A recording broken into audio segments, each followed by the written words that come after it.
ఈ వీడియోలో వచ్చేసి మనం ఆర్బీఐకి సంబంధించిన సెంట్రలైజ్డ్ పేమెంట్ సిస్టమ్స్ చూద్దాం. అంటే ఆర్టీజీఎస్ కానీ, నెఫ్ట్ కానీ, ఐఎంపీఎస్ కానీ దాని గురించి నేర్చుకున్నాం. దీని అన్నీ ఏమంటారంటే CPS, centralised payment system, centralised payment system అని అంటాం. ఫస్ట్ ఒక డిఫరెన్స్ లాగా చూద్దాం దీన్ని. RTGS, real time gross settlement, real time gross settlement, ఆర్బిటిఎస్ NEFT, national electronic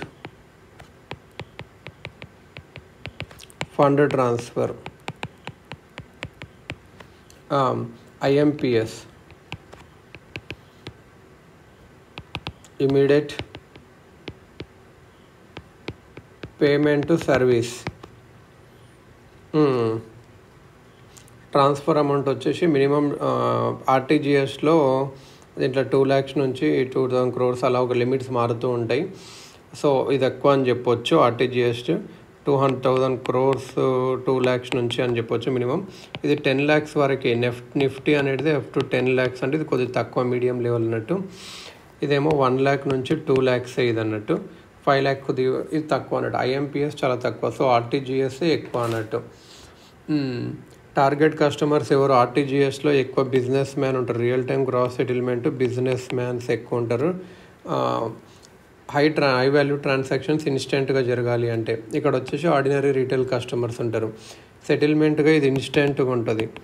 instant settlement, set net amount between bank set ఇది కొంచెం ఒక 30 minutes పడుతుంది. నెఫ్ట్ కొంచెం తక్కువ ఉంటుంది. ఐఎంపిఎస్ కూడా ఇన్స్టెంట్గా ఉంటుంది. సో ఓన్లీ ఎన్ఈటిఎఫ్, నేషనల్ ఎన్ఈఎఫ్టీ ఒకటే 30 minutes పడుతుంది. మిగతా అన్ని ఇన్స్టెంట్. టైమింగ్ ఇప్పుడు 24/7, అన్నీ 24/7 ఉన్నాయి. ఇప్పుడు ఫీజు ఏమో అన్ని ఫీజు పే, జిఎస్టీ కొంచెం ఫీజు తీసుకుంటే 2. ఎవరి ఫెసిలిటీస్ చేయొచ్చు అంటే ఫస్ట్ ఓన్లీ బ్యాంక్స్ అని చెప్పిండ్రు 2021 ముందు. ఇప్పుడేమో బ్యాంక్స్ నాన్ బ్యాంక్ ఎంటిటీస్ కూడా చేయొచ్చు అట్లా అని చెప్పిండ్రు ఇక్కడ. ఐఎంపిఎస్ ఎవరు అంటే బ్యాంక్స్. ఇంకా ఇది వచ్చేసి బ్యాంక్స్ చేస్తుండే ఫస్ట్. ఇప్పుడు banks plus non banking financial corporations కూడా ఇప్పుడు అమెజాన్కి, ఫోన్పేకి కూడా ఫ్యూచర్లో అలౌ ఉందన్నట్టు. ఇవైతే bank plus prepaid payment instrument और mobile wallet companies like prepaid payment instrument और मोबाइल वैलेट प्रीपेड पेमेंट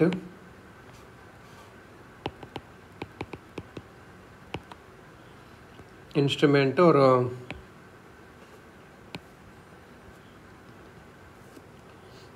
ఇదన్నట్టు. కొన్ని ఆన్లైన్ ట్రాన్సాక్షన్స్ ఒక చేంజెస్ కూడా వచ్చినాయి. By filing paper form at branch then fees may be levied. No fees if doing online transactions. ఒకవేళ paper fill చేస్తే fee ఉండొచ్చు అని చెప్పి అలా కొన్ని చేంజెస్ చేస్తూ ఉంటారు. ఇదన్నట్టు మెయిన్గా.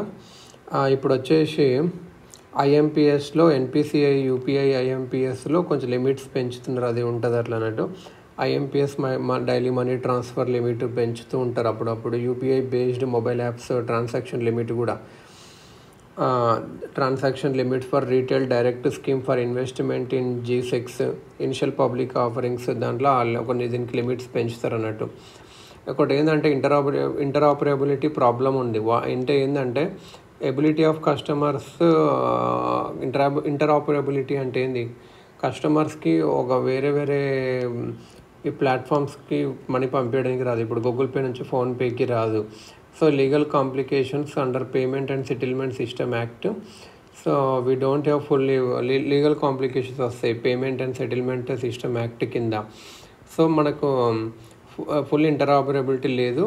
మనం ఒక వ్యాలెట్ నుంచి ఇంకో వ్యాలెట్కి పంపలేము ఇదన్నట్టు. We can't use wallet to pay all types of taxes, fees, insurance అలా చేయలేమని చెప్పొచ్చు. ఇది ఒక ఆబ్స్టకల్ అని చెప్పొచ్చు డిజిటల్ ఎకనామీకి, క్యాష్లెస్ ఎకనామీకి.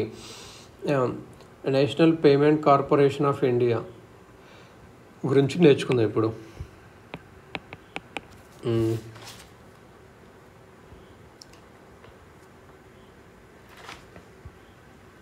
నెక్స్ట్ వీడియోలో నేర్చుకుందాం నేషనల్ పేమెంట్ కార్పొరేషన్.